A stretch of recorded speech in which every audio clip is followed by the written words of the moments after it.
प्रिय मित्रों, आप सभी का स्वागत है हमारे चैनल। हम आपके लिए एक ऐसा दृश्य लेकर आए हैं जो न केवल आपको सुनने में रोचक लगेगा बल्कि आपके भीतर गहराई तक जाकर एक हलचल भी पैदा करेगा। क्या आप जानते हैं कि हमारे जीवन में एक ऐसा क्षण आता है जब हम अचानक ठहर कर सोचते हैं, हम कौन हैं? हमारा जीवन का असली उद्देश्य क्या है? अगर आप भी कभी इस सवाल से रूबरू हुए हैं तो ये वीडियो आपके लिए है। सबसे पहले तो मैं आपको एक सजेशन देना चाहूंगा। इस वीडियो के ऑडियो को ध्यान पूर्वक सुनें और अगर आप भीड़ में हैं या 2-4 लोगों के बीच में बैठे हैं तो इस समय वीडियो को चालू न करें। लोगों के बीच में रहने से आपका ध्यान भटक जाएगा और बहुत सारी जानकारी आपसे मिस कर जाएगी, क्योंकि इस वीडियो में जो जानकारी बताई गई है बहुत गहरी है।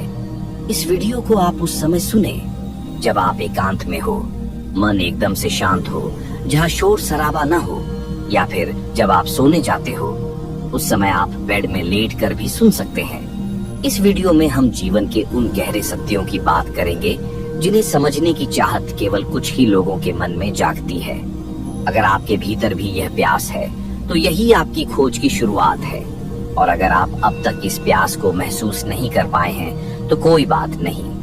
कई बार सत्य हमें अनायास छू जाता है और यह स्पर्श हमारे भीतर एक नई ऊर्जा और नई यात्रा को जन्म देता है। कल्पना कीजिए, जब कोई बीज मिट्टी में बोया जाता है तो वह तुरंत पेड़ नहीं बनता। पहले वह मिट्टी के भीतर ही अंकुरित होता है और अपनी जड़ों को मजबूत करता है। इसी तरह हमारे भीतर भी परिवर्तन का बीज तभी अंकुरित होता है जब हम इसके लिए तैयार होते हैं। तो हमारे भीतर किसी बदलाव या परिवर्तन का बीज बोया जाता है, जैसे कोई नई सोच, आदत, तो वह भी तुरंत परिणाम नहीं देता। सबसे पहले यह हमारे मन और चेतना में भीतर ही भीतर कार्य करता है। यह हमारी सोच, भावनाओं और सोचने का तरीका में परिवर्तन लाने की प्रक्रिया शुरू करता है। ये भीतर की जड़ों को मजबूत करता है। वैसे ही हमारे भीतर भी अनंत संभावनाओं के बीज छुपे होते हैं, और इस यात्रा का पहला कदम है उस बीज को पहचानना। तो क्या आप तैयार हैं उस क्षण का अनुभव करने के लिए जो आपके जीवन को हमेशा के लिए बदल सकता है? इस वीडियो में हम न केवल उस बीज को पहचानने की बात करेंगे बल्कि यह भी जानेंगे कि इसे कैसे अंकुरित किया जाए, कैसे इसे अपने जीवन का मार्गदर्शक बनाया जाए। ये कोई साधारण चर्चा नहीं है, यह एक ऐसा अवसर है जो आपके भीतर की शक्ति और आपके जीवन के उद्देश्य को उजागर कर सकता है। अब आपसे निवेदन है कि इस संवाद में हमारे साथ अंत तक बने रहें, क्योंकि यह यात्रा सिर्फ सुनने की नहीं, महसूस करने की है। तो चलिए इस अनमोल सफर की शुरुआत करते हैं। हम अक्सर सोचते हैं कि हम जीवन जी रहे हैं, लेकिन सच यह है कि बहुत कम लोग असल में जी पाते हैं। बहुत कम लोगों को यह एहसास होता है कि उनके पास जीवन था और उसमें कितनी रहस्यमय शक्ति छिपी हुई थी। हम अपने ही जीवन से अजनबी बने रहते हैं। जब ऐसा होता है तो यह स्वाभाविक है कि हमारा जीवन दुख, चिंता और परेशानी का कारण बन जाए। यही तो आज अधिकतर लोगों का अनुभव है। जीवन को समझने की इच्छा तभी पैदा होती है जब हम अपने भीतर यह सवाल उठाते हैं, हम कौन हैं? हमारा जीवन क्यों है? इसका उद्देश्य क्या है? अगर इन सवालों के जवाब हमें न मिले तो जीवन एक बोझ जैसा लगने लगता है। हम जन्म से मृत्यु तक की यात्रा तो पूरी कर लेंगे, लेकिन जीवन का असली आनंद, शांति और सार्थकता महसूस नहीं कर पाएंगे। बहुत कम लोग ही जीवन की गहराई को पहचान पाते हैं, और इसके लिए सबसे जरूरी है कि हमारे अंदर जानने की एक प्यास हो। जब तक यह प्यास नहीं जागती तब तक हम जीवन के असली अर्थ को नहीं समझ सकते। एक बार बुद्ध एक गांव में रुके हुए थे। सुबह सुबह एक व्यक्ति उनके पास आया और बोला, आप इतने सालों से आत्मा, मोक्ष और परमात्मा के बारे में सिखा रहे हैं, लेकिन यह बताइए अब तक कितने लोगों ने परमात्मा को पाया है? बुद्ध मुस्कुराए और बोले, मैं 40 वर्षों से लोगों को परमात्मा और जीवन के अर्थ के बारे में समझा रहा हूँ। तुम्हारा यह सवाल सही है कि कितने लोगों ने मोक्ष या परमात्मा का अनुभव किया है, लेकिन इसके पहले कि मैं तुम्हें उत्तर दूं, मैं चाहता हूँ कि तुम गांव में जाओ और सभी लोगों से यह पूछो कि कितने लोग सच में परमात्मा को पाना चाहते हैं, कितने लोगों के दिल में इसकी सच्ची प्यास है। वह व्यक्ति गांव गया और सुबह से शाम तक लोगों से पूछता रहा। गांव छोटा था और उसने सभी लोगों की सूची तैयार की। किसी को धन चाहिए था, किसी को पद चाहिए था, किसी को यश। हर किसी की अपनी अपनी इच्छाएं थीं, लेकिन परमात्मा को चाहने वाला कोई भी नहीं था। वह व्यक्ति वापस लौटा और बुद्ध को यह बात बताई। तब बुद्ध ने कहा, अगर कोई परमात्मा को न चाहता हो तो उसे जबरदस्ती दिया नहीं जा सकता, किसी पर इसे थोपा नहीं जा सकता। परमात्मा को पाने के लिए भीतर से प्यास होनी चाहिए। जब प्यास होती है तभी पानी की तलाश शुरू होती है, और अगर सच्ची प्यास हो तो पानी जरूर मिलता है। तो सबसे पहली जरूरत यह है कि जो लोग जीवन के बारे में जानना चाहते हैं, जो उसके गहरे रहस्य को समझना चाहते हैं, उन्हें पहले यह देखना होगा कि उनके अंदर सच में कोई प्यास है या नहीं। हम में से ज्यादातर लोगों के अंदर कोई प्यास नहीं होती। हमारे भीतर कोई इच्छा, कोई चाहत या कोई अधूरी ख्वाहिश नहीं होती। हम जैसे हैं उसी में संतुष्ट रहते हैं, और हमारे मन में कभी यह सवाल उठता ही नहीं कि हमारे जीवन में कुछ और होना चाहिए। हमारे अंदर कोई गहरी तड़प नहीं होती। आमतौर पर धार्मिक लोग हमें समझाते हैं कि संतुष्ट हो जाओ, लेकिन मैं कहता हूँ असंतुष्ट हो जाओ, क्योंकि अगर कोई व्यक्ति संतुष्ट हो गया तो उसके जीवन में कोई खोज नहीं हो पाएगी। अगर कोई जैसा है उसी में खुश हो गया तो उसके जीवन में कोई आगे बढ़ने की संभावना नहीं रहेगी। असंतोष किसी भी धार्मिक व्यक्ति का पहला कदम है, और अगर सत्य को पाना है तो असंतोष होना जरूरी है। जीवन जैसा है उससे संतुष्टि नहीं होनी चाहिए। हम असंतुष्ट तो होते हैं, लेकिन यह असंतोष जीवन से नहीं बल्कि जीवन की चीजों से होता है। एक आदमी जिस काम या पद पर है उससे खुश नहीं होता और एक बेहतर पद चाहता है। एक आदमी के पास जितना पैसा है उससे संतुष्ट नहीं होता और ज्यादा धन कमाने की चाह रखता है। एक आदमी के पास जो चीजें हैं उनसे नाखुश रहता है और नई चीजें पाना चाहता है। लेकिन हम अपने पूरे जीवन से असंतुष्ट नहीं होते। जिस व्यक्ति की नाखुशी सिर्फ चीजों तक सीमित है, उसकी धर्म या आध्यात्म में कोई रुचि नहीं होती। लेकिन जो व्यक्ति खुद जीवन से असंतुष्ट हो जाता है, उसकी आध्यात्म की यात्रा शुरू हो जाती है। हम जानते हैं कि बाहर का जीवन कैसा है और उसके बारे में हमें काफी जानकारी है, लेकिन हमारे भीतर भी एक और जीवन है जिसे हम बिल्कुल नहीं जानते। इसका कारण यह नहीं है कि हमारा ज्ञान कम है या हमारी समझ कम है। यह भी वजह नहीं है कि सिर्फ कुछ खास लोग ही इसे जान सकते हैं। असल में हर व्यक्ति के पास यह क्षमता और योग्यता होती है। समस्या यह है कि हमारा असंतोष भीतर की ओर नहीं होता। हम अपने अस्तित्व से, अपने होने से असंतुष्ट नहीं होते। हम लगभग ये मान लेते हैं कि जैसे हैं वैसे ही ठीक है। अगर हम थोड़ा सोचें और समझें तो ये बात अजीब लगेगी। क्या सच में हम अपने वर्तमान जीवन और अपनी चेतना की स्थिति से संतुष्ट हो सकते हैं? क्या यह संतोष करने लायक है? लेकिन हम इस पर कभी ध्यान नहीं देते। हमारा मन इस तरफ जाता ही नहीं। ध्यान रखें, जिस ओर हमारा ध्यान नहीं जाता वहाँ के रास्ते हमारे लिए बंद रहते हैं, और जहाँ हमारा ध्यान जाता है वहीं के दरवाजे खुलने लगते हैं। आपने कभी सोचा है या ध्यान दिया है कि जब आप मेरी बातें सुन रहे हैं तो आसपास क्या हो रहा है? मान लीजिए बाहर सड़क पर गाड़ियां चल रही हैं और उनकी आवाजें आ रही हैं, लेकिन आप मेरी बातों में इतने डूबे हुए हैं कि आपको इसका एहसास ही नहीं हो रहा। लेकिन अगर मैं कहूँ कि बाहर गाड़ियां चल रही हैं और उनकी आवाजें आ रही हैं, तो आपका ध्यान वहां जाएगा और आप तुरंत महसूस करेंगे कि गाड़ियों की आवाजें हो रही हैं। असल में हमारा ध्यान जहाँ जाता है वही चीज हमें दिखाई देती है या महसूस होती है। जिस तरफ ध्यान नहीं जाता उस तरफ का कोई अनुभव हमें नहीं होता। उदाहरण के लिए, जब कोई लड़का खेल के मैदान में खेल रहा हो और उसके पैर में चोट लग जाए, तो जब तक खेल खत्म नहीं होता उसे यह पता नहीं चलता कि उसके पैर में चोट लगी है। खेल खत्म होने के बाद ही वह देखता है कि उसके पैर से खून बह रहा है। ऐसा इसलिए होता है क्योंकि उसका ध्यान खेल पर लगा हुआ था, चोट पर नहीं। ध्यान जहाँ जाता है इंसान को वही चीज समझ में आती है। हमारा ध्यान अंदर की तरफ नहीं होता बल्कि हमेशा बाहर की तरफ रहता है। इसीलिए हम बाहरी दुनिया को तो जानते हैं, लेकिन अपनी अंदर की दुनिया को नहीं समझ पाते।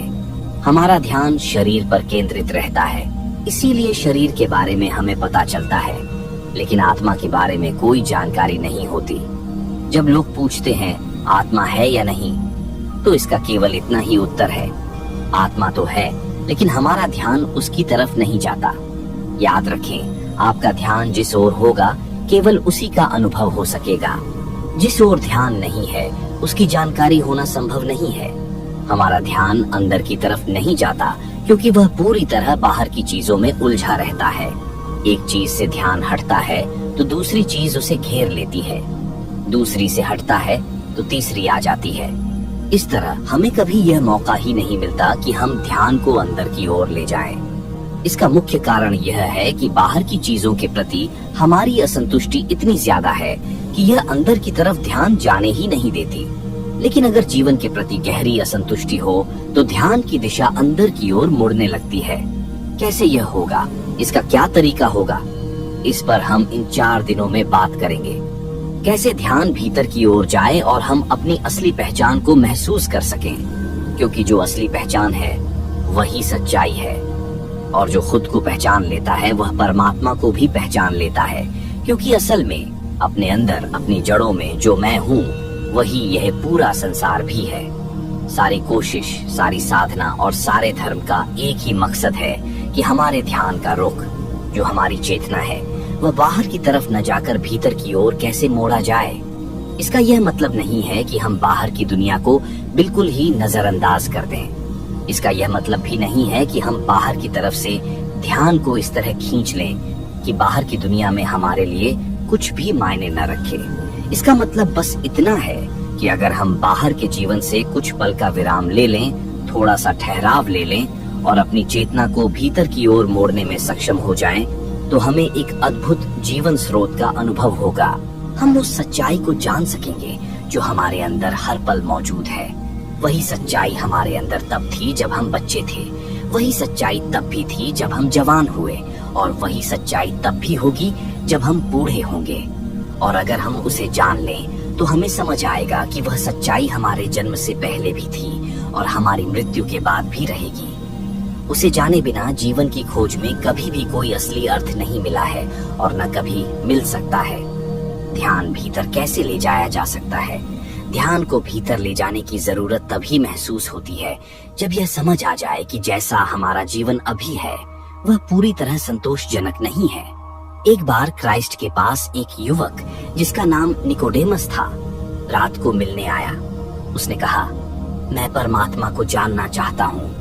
क्राइस्ट ने उसे ध्यान से देखा और बोले, परमात्मा को जानने से पहले तुम्हें दूसरा जन्म लेना होगा, तुम्हें फिर से जन्म लेना पड़ेगा। निकोडेमस हैरान होकर पूछने लगा, फिर से जन्म लेने का क्या मतलब है? क्या मैं मरने के बाद परमात्मा को जान पाऊंगा? क्राइस्ट ने कहा, नहीं, मेरा यह मतलब नहीं है। जैसा तुम अभी हो वैसा रहकर परमात्मा को नहीं जाना जा सकता। तुम्हें अपने अंदर पूरी तरह बदलना होगा। तुम्हें एक नया व्यक्ति बनना होगा। नया व्यक्ति बनने का मतलब यह है कि तुम्हारे ध्यान और चेतना की धारा जो अभी बाहर की तरफ बह रही है उसे भीतर की ओर मोड़ना होगा। जब तुम्हारा ध्यान उस जगह बहने लगेगा जहाँ तुम्हारी आत्मा है, जहाँ तुम्हारी असली पहचान है, तब तुम एक नया व्यक्ति बन जाओगे।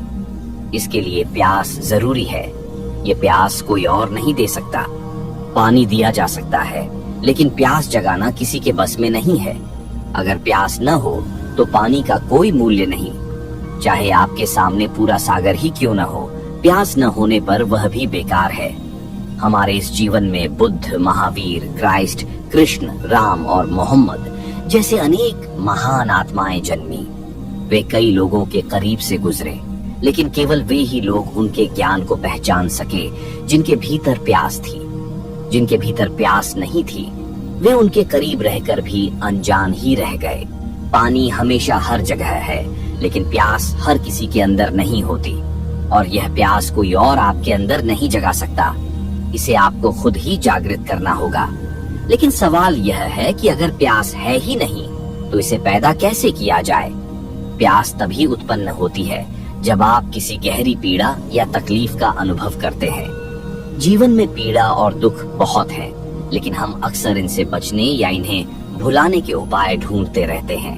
यही कारण है कि हम अपने अंदर उस गहरी प्यास को पनपने नहीं देते।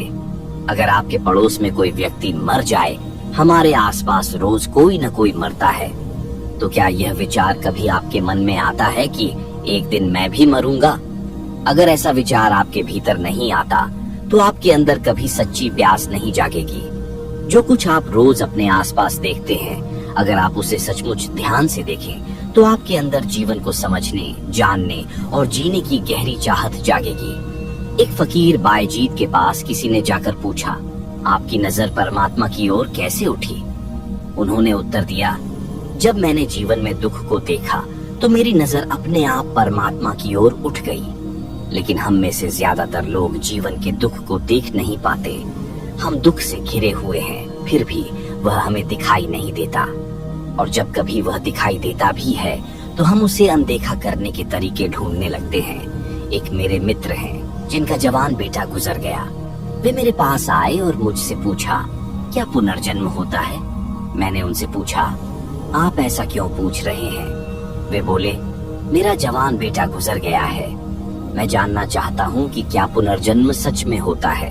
मैंने कहा, आपके बेटे की मौत से जो दुख हुआ है, आप उसे भुलाने का रास्ता ढूंढ रहे हैं। अगर मैं कह दूं कि पुनर्जन्म होता है और आपका बेटा मरा नहीं है, उसकी आत्मा जिंदा है, तो आप संतोष से वापस चले जाएंगे।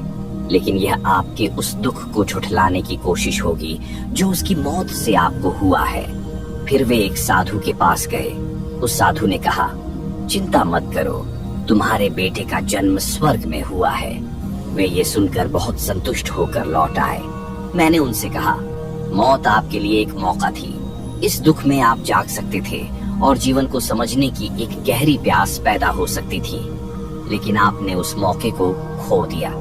हम रोज मौके खो रहे हैं। जीवन में वही समस्याएं हैं। अगर हम उन्हें ध्यान से देखें तो जागृति, प्यास और असंतोष पैदा हो सकता है। और अगर हम उन्हें नकारने की कोशिश करते हैं, भूलने की कोशिश करते हैं या जीवन के हर मसले पर विचार करके शांति पा लेते हैं, तो जीवन हमें जागृत नहीं कर पाता, हमारी नींद को नहीं तोड़ पाता। नींद को तोड़ने के लिए यह जरूरी है कि जीवन के दुख का बोझ बहुत बढ़ जाए। आपने देखा होगा, अगर आप सुखद सपना देखते हैं तो वह जल्दी नहीं टूटता, लेकिन अगर आप दुःस्वप्न, खराब सपना देखते हैं, जैसे किसी पहाड़ से गिरने का सपना या कोई भारी चीज गिरने का सपना, तो वह सपना जल्दी टूट जाता है। सपना केवल दुख में ही टूटता है, और जीवन में भी जो लोग सोए होते हैं वे केवल दुख में ही जागते हैं। दुख एक वरदान है अगर इसे कोई देख पाए, वरना दुख एक शाप बन जाता है अगर कोई इसे भुलाने की कोशिश करे। और जीवन में दुख बहुत है, चारों ओर सारा जीवन दुख से भरा हुआ है, लेकिन हम छोटे छोटे सुखों में उस दुख को भुलाने का उपाय कर लेते हैं और अपनी आंखें बंद कर लेते हैं। तब प्यास नहीं उत्पन्न हो पाती। फिर जो हम ईश्वर और आत्मा के बारे में बातें करते हैं, वे सब बातें व्यर्थ होती हैं। वे हमारे भीतर कोई गहरी आकांक्षा नहीं उत्पन्न करती। वे बस हमारी बातचीत होती है, हमारी शिक्षा और संस्कृति का हिस्सा होती है। हम उन बातों को सीखकर दोहराते हैं, लेकिन उनसे हमारे भीतर कोई ऐसी आकांक्षा नहीं पैदा होती जो जीवन में क्रांति ला सके। यह समझने के लिए कि जीवन में क्रांति क्यों जरूरी है, हमें अपने आसपास के वास्तविक अनुभवों को देखना होगा। जैसे अगर इस भवन में आग लग जाए और हमें इसका पता चल जाए, तो हम बिना किसी सवाल के तुरंत बाहर निकलने का प्रयास करेंगे। उस वक्त हम यह नहीं पूछेंगे कि रास्ता कौन सा है, भीड़ से कैसे निकले या किसी और से मदद मांगे। बस एकमात्र उद्देश्य होगा, आग से बचकर बाहर निकलना। इसी तरह जब हमें यह गहराई से समझ में आ जाए कि हमारा जीवन दुखों और समस्याओं से घिरा है, तो हमारे भीतर उससे बाहर निकलने और उसे पीछे छोड़ने की प्रबल इच्छा जाग उठेगी। यह समझ ही हमारे अंदर क्रांति ला सकती है। लेकिन यह दुख कहीं से लाना या कल्पना करना नहीं है, यह हमारे चारों तरफ हर वक्त मौजूद है। मृत्यु कोई दूर की चीज नहीं है, यह हमारे साथ हर पल घट रही है। सच कहें तो हम हर क्षण मर रहे हैं। जैसे जैसे समय बीत रहा है, हमारा जीवन समाप्त होता जा रहा है। जैसे अगर आप अपने जीवन पर गौर करें तो आप देखेंगे कि जितने साल आप जी चुके हैं, उतना हिस्सा आपकी मौत का है। जन्म के साथ ही मरने की प्रक्रिया शुरू हो जाती है और जब आपके बाकी दिन भी पूरे हो जाएंगे तब यह मृत्यु की प्रक्रिया पूरी हो जाएगी। इसलिए अगर हम इस सच्चाई को पहचान लें तो यह हमें जीवन को समझने और उसमें एक नया बदलाव लाने की ओर प्रेरित कर सकता है। प्रिय दर्शकों, आज का यह पहला भाग आत्मा में परमात्मा की खोज यहीं समाप्त होता है। लेकिन यह केवल एक शुरुआत है, एक पहला कदम जो हमें अपने भीतर छिपी गहराइयों तक ले जाने का प्रयास है। हमने जीवन के सत्य, दुख और जागृति की बात की। ये बातें केवल सुनने के लिए नहीं है, बल्कि इन्हें जीवन का हिस्सा बनाने के लिए है। इस यात्रा का उद्देश्य आपको अपने भीतर छिपे उस अमूल्य खजाने का एहसास कराना है जिसे आप शायद भूल बैठे हैं। जीवन की हर कठिनाई, हर पीड़ा और हर चुनौती आपके भीतर एक नई संभावना का द्वार खोल सकती है। यह यात्रा केवल बाहर की ओर नहीं, बल्कि भीतर की ओर है। आप सभी का साथ और आपका प्रेम ही इस यात्रा को सार्थक बनाता है। आपकी भागीदारी हमारे लिए एक प्रेरणा है और आपका यह विश्वास हमें आगे बढ़ने की ताकत देता है। हम जल्द ही इस गहरी यात्रा के दूसरे भाग के साथ वापस आएंगे। तब तक अपने भीतर झांकिए, उन सवालों को उठाइए जो आपके जीवन को अर्थ दे सकते हैं और उस प्रकाश को खोजिए जो सदैव से आपके भीतर विद्यमान है। आपके प्रेम और समय के लिए हृदय से आभार। मैं आपको 5 मिनट का मेडिटेशन मंत्र दे रहा हूँ, जिसे आप ध्यान की मुद्रा में बैठकर आत्मा को सीधे परमात्मा से जोड़ सकते हैं और सीधे परमात्मा से बात कर सकते हैं। ये संभव तभी हो सकता है जब आप बिल्कुल एकांत में हो और आपका मन एकदम शांत हो, आपके सारे विचार शून्य हो, जहाँ पर ना कुछ पाने का और ना कुछ खोने का डर हो और ना मन में कोई संशय हो। तब आप सीधे परमात्मा से इस मंत्र के माध्यम से जुड़